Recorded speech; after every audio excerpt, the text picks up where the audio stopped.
Hello and welcome back to WhiteLinesFootball. Lewis again here today, back with the next episode of the Gillingham Podcast. It is episode 2. We are on Friday. It is obviously a day later. I did tweet out on the White Lines Media Twitter account at White Lines Media saying it'd be a day later. We had a few recording issues, but obviously the podcast is up. Hopefully it's not made too much of a difference. It's up before Walsall. We've got a lot to talk about. Obviously we're going to cover the last week. We've got 2 games to cover. We've got 2 games to preview. The only benefit of today having a day later is that we've got Steve Lovell's press conference to talk about. Obviously we're going to talk about Walsall. That is the game tomorrow / today, depending on when this goes up, early hours of the morning or late at night. But I'm Lewis. I'm going solo today, but like I say, we do have a lot to talk about, and let's crack straight on. So obviously we kicked off our home campaign last week against Burton Albion, the recently relegated Burton Albion. They came to Priestfield. We didn't play a home game in pre-season at Priestfield. I'm not too sure why that was, but we didn't. But we kicked off the season at home at Priestfield against Burton. It was a weird one because obviously people came off the back of Accrington, people were expecting, and people looked at Burton and, you know, on the surface they're a good side, they've just come down, they're going to be a hard team. But you look at them a little bit deeper, we obviously covered it last week, and they are a struggling side at the minute. They lost a lot in pre-season. They lost their first game of the season, and they were poor. A lot of fans are calling for the manager, Nigel Clough, to go. Stephen Bywater, their goalkeeper, has reportedly been swearing at his own fans. And yeah, I predicted 3-0 in the video. Obviously, that's on the channel, Gillingham versus Burton vlog. I predicted 3-0 to Gillingham. My friend Harry that I went with actually had 3-1 to Gillingham on a bet, so he won a nice 70 quid there. But obviously we did come away 3-1 winners. So before the game, obviously Steve Lovell had a team to select, and he went with the same team that beat Accrington the week before pretty convincingly. You know, sometimes you want to adapt to the team you're playing, but when your team's playing so well and you can cover a lot of bases like our team can at the minute, why would you change it? So Thomas Holy started in goal, of course. It was a right back of Luke O'Neill, a centre back partnership of Max Amer and Gabby Zakuani. Bradley Garmison played left back. Dean Parrott played briefly at the bottom of the diamond. We'll get to that in a minute. Mark Burton on the right, Billy Bingham on the left, and Regan Charles Cook behind Josh Parker and Brandon Hanlon. So unfortunately, Dean Parrott was forced off injured not too far into the game. He was playing at the bottom of the diamond, which meant a few people had to be moved around. The only change on the bench was that Alex Lacey came in for Aaron Simpson, so it was Hadler, Fuller, Lacey, Nasseri, Stevenson, Eves and Nash. And a bit had to be moved around. You know, a few people probably suspected Nasseri to come on. That's what I thought was going to happen. I thought either Mark Byrne or Billy Bingham was going to drop deeper, and then Charles Cook would drop deeper, and then Nasseri would go to the top of the diamond. But Steve Lovell turned to his main man straight away. Tom Eves came on to go up front with Brandon Hanlon, and we saw Josh Parker drop deeper, we saw Mark Byrne drop deeper, and we also saw Regan Charles Cook drop deeper. So everyone moved down one apart from Billy Bingham, and Tom Eves came on, which, you know, for me it wasn't necessarily ideal. I think I probably would have preferred to see Nasseri come on, but at the end of the day, Parker was alright. You know, it was a shame we didn't have a full-on centre midfielder on the bench that Lovell wanted to trust. You know, Stevenson, obviously he came on at Millwall and played a bit deeper. We'll talk about that when we go into the Millwall game. Like a Callum Riley or a Josh Rhys that could have come in and played there, because I think Regan Charles Cook has shown such impressive form at the top of that diamond so far. It was a shame he had to drop back, because, you know, when he's playing that bit deeper, he can't necessarily drive forward with the ball. He can't necessarily play those balls he wants to play, because he's obviously got to do his defensive duties as well. It was a shame. Burton went 1-0 up. It was from a corner. I think the corner was whipped in from the right in front of where we sit. Mark Byrne, it's sort of a mixture between zonal and man-to-man Gillingham do. It's a very man-to-man, and then any separate men are sort of floaters. Mark Byrne, the smallest man on the pitch, probably, he ran across goal to head the ball, completely missed it, and it went to the back post to Boyce.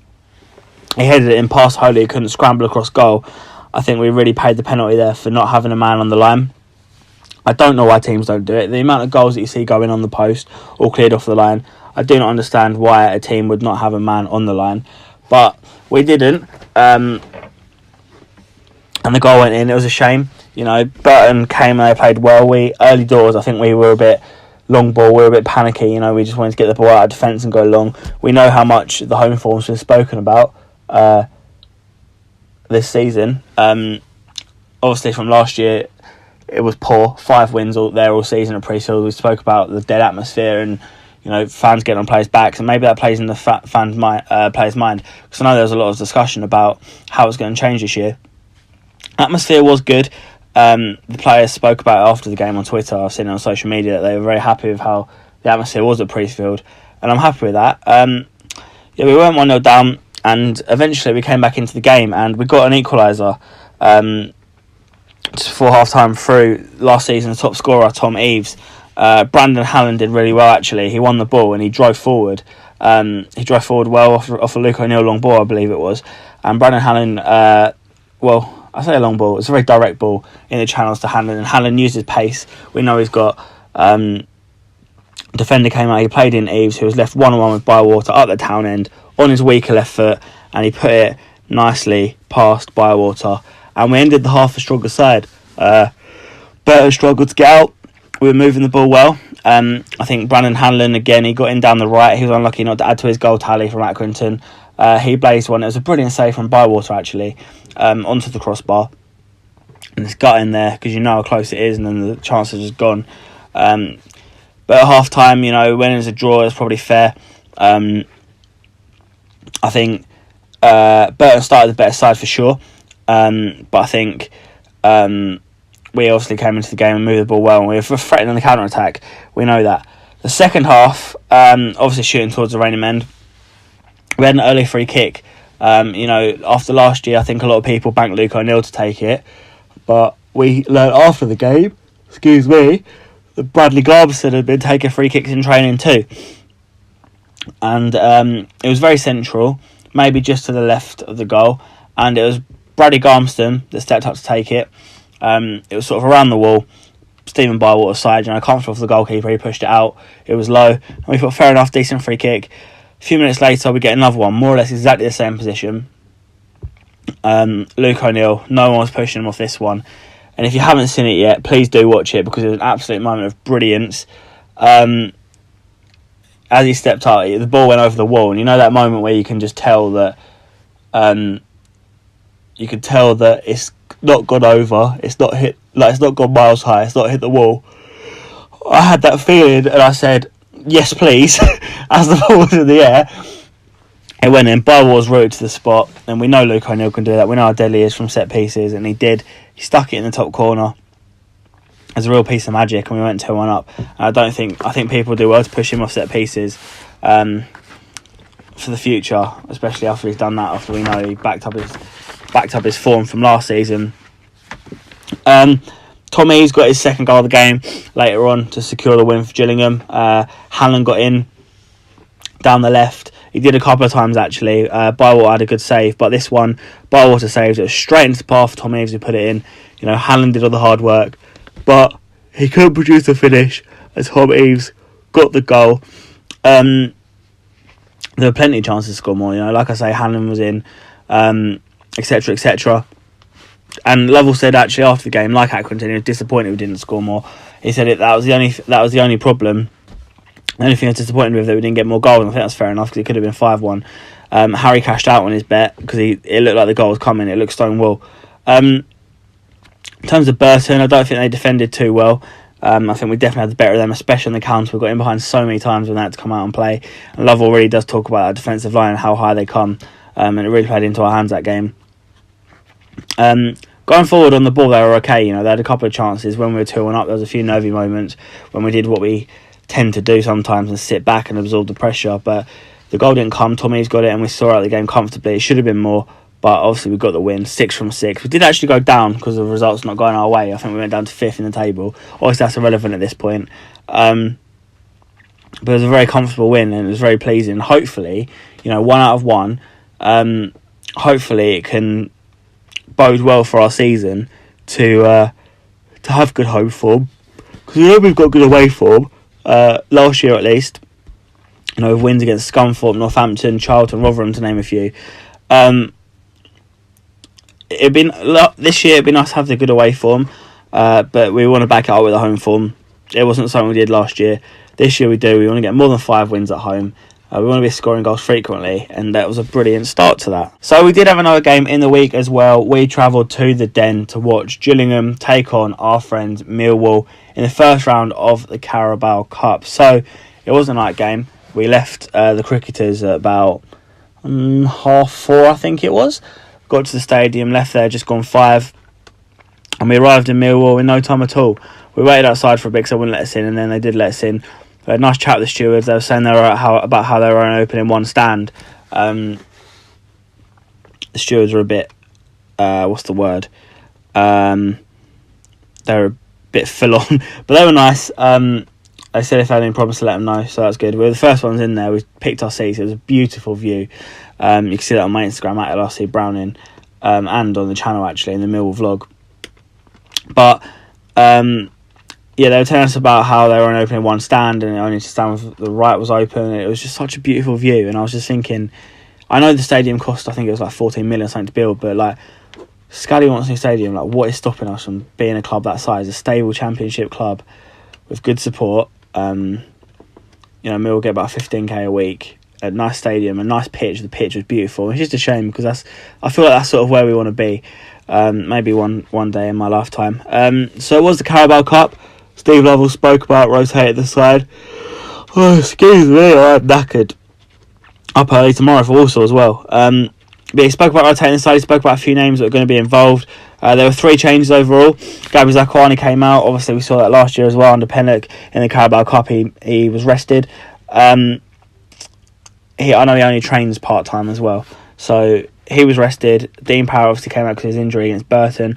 And Billy Bingham as well, who isn't the luckiest of injuries. He was rested too. Their replacements were Alex Lacey, Callum Riley made his return, and Tommy's made his first start of the season. So the team was Thomas Holy in goal, Luke O'Neill, Alex Lacey, Max Amer.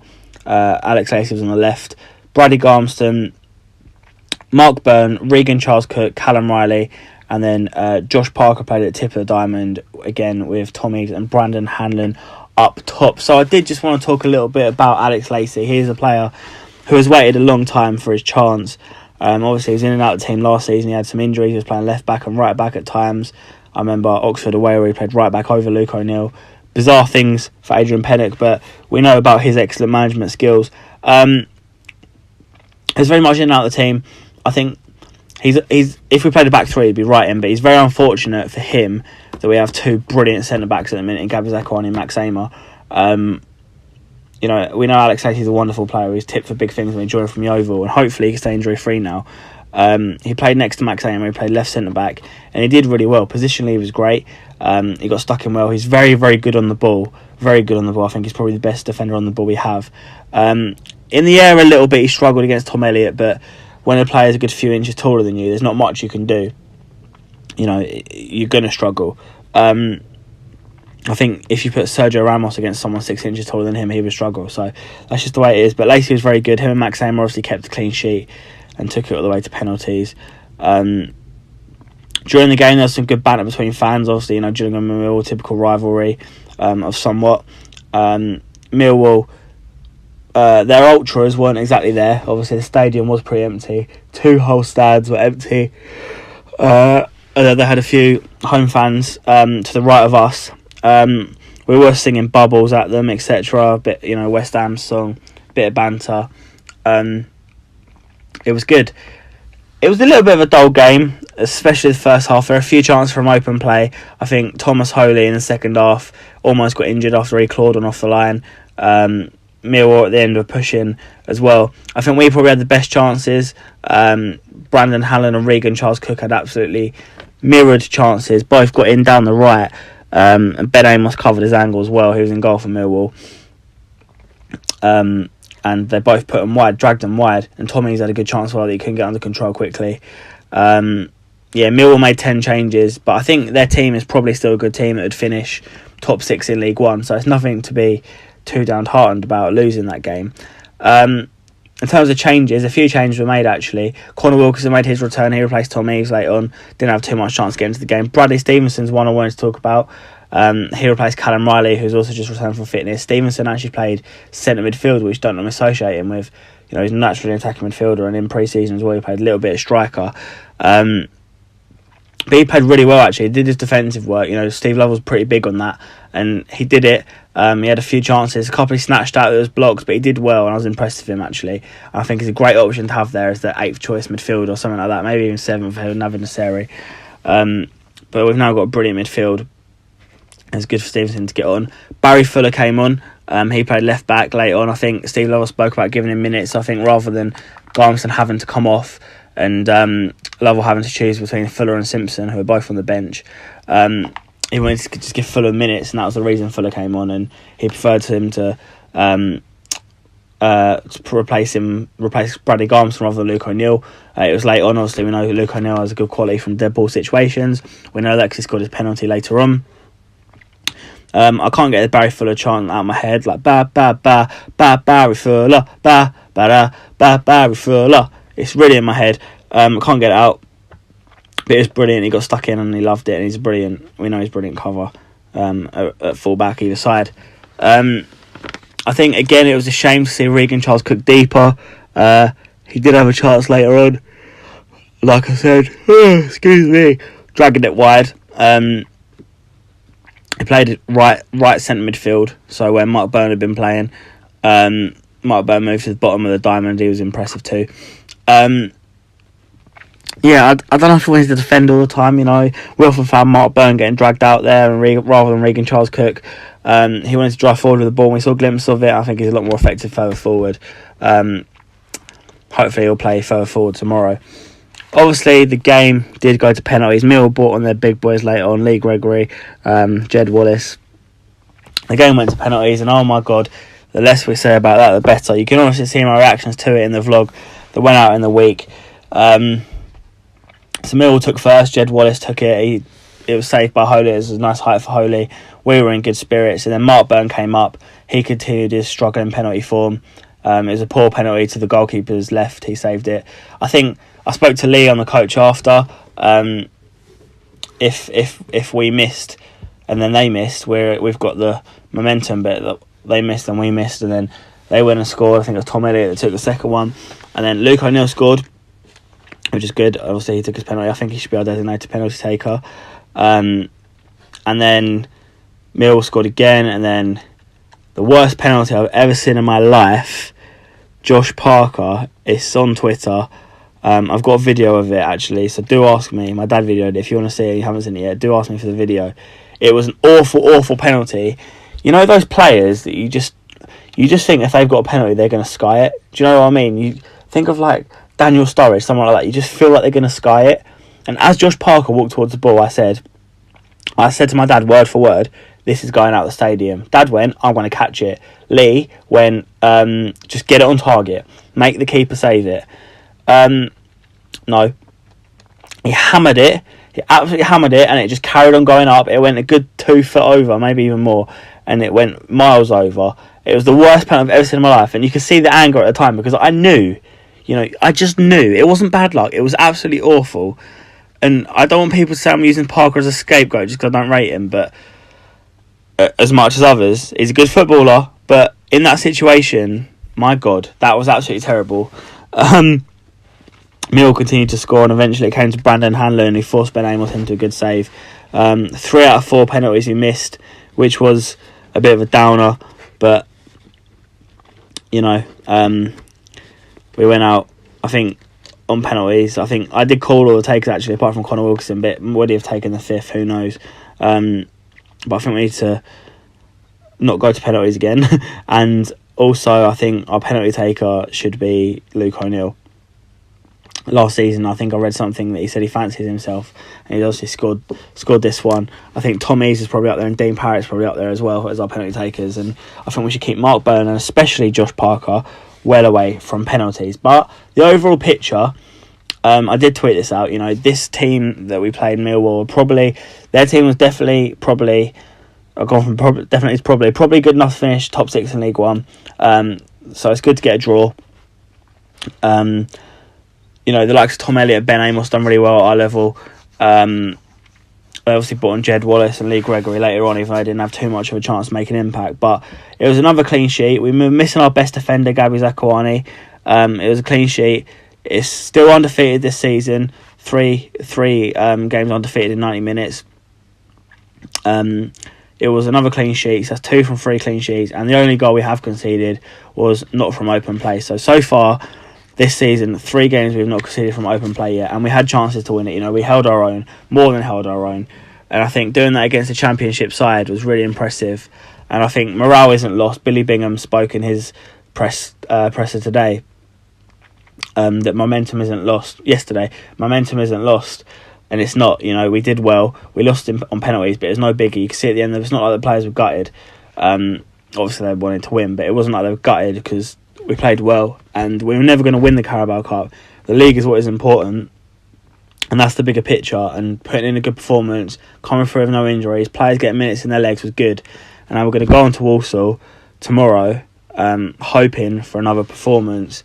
And hoping this time we can get the goals, take our chances to get us another 3 points. So this week I did want to talk a little bit about our strikers in focus. Now, obviously, before the season started and last season, there were questions about whether our strikers could provide enough goals. I think this season they've answered those questions so far. I think before the season started, everyone obviously had their opinions on who should start. There were a lot of injuries. So I want to talk a little bit about our strikers. So we have 8 contracted pro strikers. They are Tom Eaves, Connor Wilkinson, Elliot List, Brandon Hanlon, Josh Parker, Liam Nash, Nolan Boat, Leroy Hlabi. So those 8, beforehand, Connor Wilkinson was injured, Tom Eaves was injured, Elliot List was injured, Nolan Boat and Leroy Hlabi weren't really in the setup. So I think the only players we really had available for Accrington were Josh Parker, Brandon Hanlon and Liam Nash. Obviously, they were all involved. Tom Eaves was off the bench as well, but I don't think he was ever in contention to start. So it was 2 from 3. At the time, I said Parker and Nash, and I can't have been more happy to be wrong because I think Brandon Hanlon has been so impressive so far. I'm going to go through the strikers one by one. Brandon Hanlon, I think, is our most exciting striker. He's so quick. You know, we saw him pre-season a little bit, trying to play it over the shoulder. But I think when he's got the ball at his feet and he's running, he's so dangerous. And he gets it. Gills fans off their feet. He's so exciting. He obviously got off the mark at Accrington with a nice finish. He had a chance against Burton. He had a chance against Millwall. He'll be hoping to be a bit more clinical. But for me, at the minute, he's got to be on the team sheet. First name on the team sheet every single week. I think also Tom Eaves as well. We know he's about 18 goals last season, 17 league goals, 1 in the cup. We know what he's about. He's not slow. He's very, very frustrating. Lovell spoke about this when he spends most of his time out wide. Because that's not what you want from your striker who's 6 foot, God knows what. It's deadly in the box. Steve Lovell told a story, if you weren't aware, at the Q&A session that he said he was too knackered against Plymouth to go out wide, and he ended up in the box and he scored a hat-trick. So against Millwall a few times he went out wide, against Burton a couple of times he went out wide. It's not what you want from him. And I know he likes to get involved, but when he's holding the ball up, he's good. He's a nice little poacher, actually. When he's running with the ball, it's not ideal. But we know what he's about. We know he gets goals. He's proven at this level. Connor Wilkinson is a striker that I think a lot of fans are frustrated with, myself included. I fluttered up and down in my opinions about him. When he first came in under Eddie Pennock, he was not a bit of me. I wanted him out. He was lazy. Steve Lovell come in, picked up his effort levels, and now I'm not too sure about his personality. He's got a lot of ability, there's no doubt about that. I know Lewis Hart, my friend, fellow Gills fan, loves him. He's got a lot of ability, but I don't know if he's going to show it. I don't know if he's going to get the chance to show it either. He needs more than his 3, I think, that he got last year. Needs more than that to get a new deal at the end of the season. Josh Parker, again, proven. 11 or 12 he got last year. I prefer him out wide on the left. I like him at wing-back too. But he gets goals. I think he's extremely lazy since he got his new deal, because originally we signed him on a short-term deal. Since he got his new deal, he's been extremely lazy. But I do think his hold-up play is absolutely excellent. I think it's much better than Tom Eaves as well. Both of them have good hold-up play. I'm not saying that Eaves has bad hold-up play, but I think Josh Parker has the best hold-up play in the team. He's obviously quick. His decision-making is absolutely awful, by the way. When he was playing attacking midfield in those 2 games, his decision-making was awful. But playing up front, you need to get goals. His aerial ability is good. He's got a lot of headers for us. I think his finishing is sometimes questionable. But again, he's proven at this level. Elliot List is a player who's recently found his best position, which is up front. He's tried a few times out wide. He didn't impress as such, impress the managers at least. He got his chance up front. He scored against Bristol Rovers and after that he scored against Plymouth. And Lovell said once one would come, loads came. He scored tons in pre-season, and unfortunately he got injured at the start of the season. I think he's a nice, exciting, quick striker again, similar as Brandon Hanlon. I think at the minute he's going to have to fight his way back in the side. He's got a positive for him that he can play out wide, because that's more likely to get him in the side / on the bench. I think a lot of fans do want to see him. He's obviously signed a new 2-year deal. He's a big part of the future of this club. Hopefully he's going to be prolific now. Hopefully he's going to be back to fitness soon, because Lovell has said that he's going to be fit in 4 to 5 days, I believe he said yesterday. So hopefully that will be sooner rather than later, and he won't pick up another addition to it. But yeah, he's a quick striker. He's dynamic. He scored a header in pre-season, so he's obviously got a bit of variability about him. Let's just hope he can continue his prolificness into the season. And speaking of prolificness, Liam Nash, he's got a lot of goals. He's not got his chance yet. I don't know if he's going to get it, bless him, or if he will leave on loan. Everyone thought, including myself, that he was going to get a chance this season, especially with the injuries we were suffering. He scored a few in pre-season. He missed a few in pre-season. He's still very young. He works so hard, and he so wants to succeed at this level. And we all want him to succeed. At the minute, he hasn't got his chance, and obviously the manager see it in training. I think he's probably quite down the pecking order at the minute. We'll talk about that in a minute. But he knows where the net is to an extent. He's obviously scored very low down the leagues. Everyone wants him to do well, and hopefully he does get his chance this season.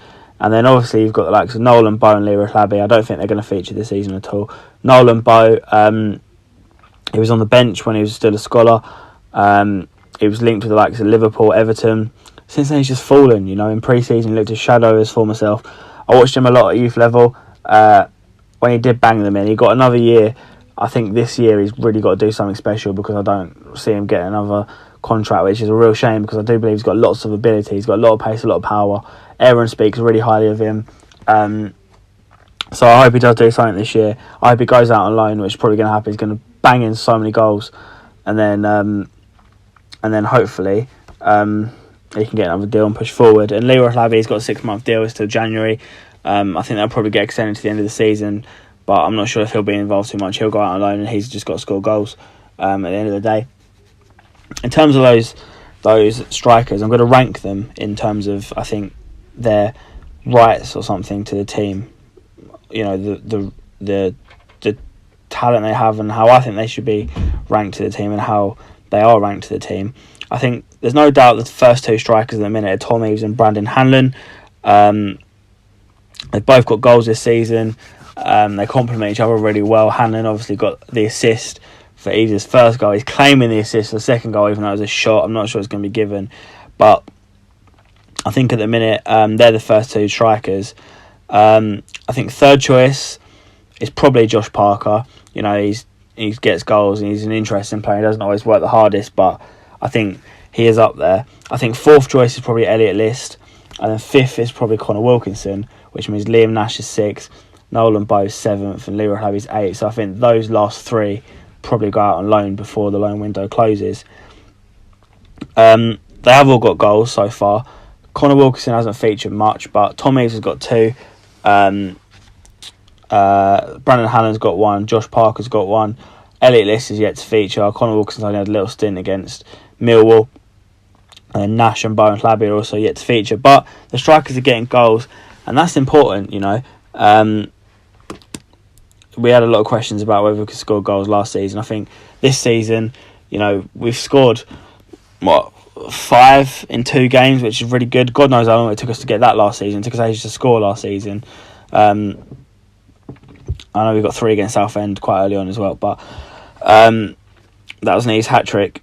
It did take us ages to score 5 goals. We've got 5 already in the first 2, and the strikers are scoring. It's a bit of a pain, when everyone's fit, who gets in at the minute. I think, in my opinion, Eaves and Hanlon probably start together. But it's a nice problem to have. It's a shame the likes of Liam Nash is probably ranked lower. It is a shame, but it is what it is. It is football. They've all got to work harder. They're all pushing each other. They've all got to work hard to keep each other on their toes. And if they do go out on loan, don't take it as a negative. Start banging them in. Play well and force your way into Steve Lovell's plans. See what you can do, whether you get a chance or not. Connor Wilkinson, he's probably 5th choice now. He's got to fight his way back up when a lot of people thought he was going to be the man this season. And it is good. It's healthy competition. And when they are all fit, it's going to be a job getting them all on the bench, let alone in the starting 11. But I do think we have a good set of strikers at the club at the minute. So we will move on to previewing the games in the next week. We have 2. The first one is Walsall. That is today/tomorrow. We're going away to Walsall. I will be at the game. It's a shorter journey than Accrington, but still good 3 odd hours, bit more. Walsall, you probably looked at this team beforehand as a team that were likely to go down. They were a bit of a mess last season. They did well to stay up. And you looked at them getting an early fixture and you thought decent. So I think a lot of Gills fans thought if we get a result against Accrington, we've got a good chance of getting results against Burton and Walsall for sure. And Accrington was probably going to be the hardest game of that lot. But Walsall have started well. They've got 4 points on the board. They beat Plymouth. They drew with Scunthorpe. They're not 2 pushover sides. I think they will want to be up there, those 2 as well. So Walsall done well there. They've also beat Tranmere in the Cup, so they are undefeated this season. They were predicted to go down under John Whitney before he was sacked. They're an awful side. The fans wanted him out, I know that. But it is set to be an exciting game. All the arrows point that way. I know it's early days, but I've seen a stat about expected goals from open play. Gillingham are ranked 1st, Walsall ranked 2nd, so what more can you want? Gillingham have an expected goals of 2.05 goals per game, and Walsall have one of 1.6 goals per game, which does both an exciting game. A bit of a nervy game probably, but an exciting one nonetheless. Their defensive record isn't quite as impressive as us. I believe they conceded 1 goal in every game this season, so they've conceded 3. We've only conceded 1. With a similar defence as well. So that's something to aim on, focus on as a positive. But they are a decent side. That is going to be a tough test. We're going to go there. I don't think many Gills fans are going. So it's going to be a tough one away from home. Walsall fans will be behind them. But I think we focus on ourselves. Lovell said that. Obviously, look at the opposition, but we focus on ourselves. We're flying. You couldn't really have wished for a better start to the season, maybe beating Millwall, but league-wise, you couldn't have wished for a better start of the season. I don't think anyone thought we were going to start this well. Props if you did. But you look at we're a good defensive team. I think in terms of our team selection, it's probably going to be a diamond again. The one thing that's fluttering is the midfield choice. Obviously, Dean Parry's out.